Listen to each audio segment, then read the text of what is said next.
pasi bordi i transparencës vendosi që çmimi i naftës të jetë 224 lekë për litër, ka reaguar Konfindustria. Me anë të një reagimi publik, Konfindustria shprehet se ekzekutivi duhet që të rishikojë në mënyrë të plotë politikën fiskale dhe rregullatore në tregun e karburanteve. Konfindustria ngre alarmin se situata aktuale krijon qartësisht rrezikun për kalimin në recesion ekonomik gjatë periudhës 2026 dhe në vazhdim. Konfindustria, duke vlerësuar pasojat e rënda ekonomike në përkesim dramatik të luftës në Xhirin Persik, i kërkon ekzekutivit të veprojë pa vonesë në rishikim të plotë të politikës fiskale dhe rregullatore tashmë në tregun e karburanteve. Vlerësimet e modelit ekonomik shqiptar tregojnë që rritja me 30% e çmimit të derisotëm të karburanteve krijon inflacion me të paktën 6% dhe një rënje të prodhimit të përgjithshëm bruto me 2.8 deri në 3%, sa më sipër krijon qartësisht rrezikun për kalimin në recesion ekonomik gjatë periudhës 2026 në vazhdim. Së pari kërkohet ulja e barrës fiskale mbi karburantët dhe taksat vjetore të automjeteve,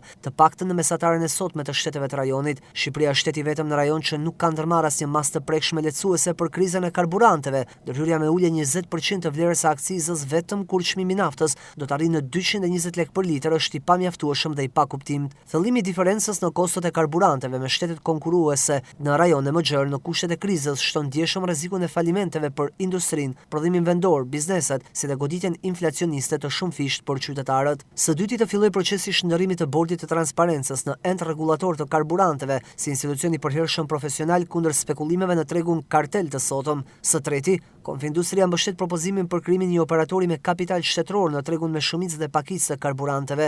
Tregu strategjik i karburanteve me një qarkullim real vjetor prej pothuaj $2 miliard dhe ka pa 10% të prodhimit përgjithshëm të brendshëm.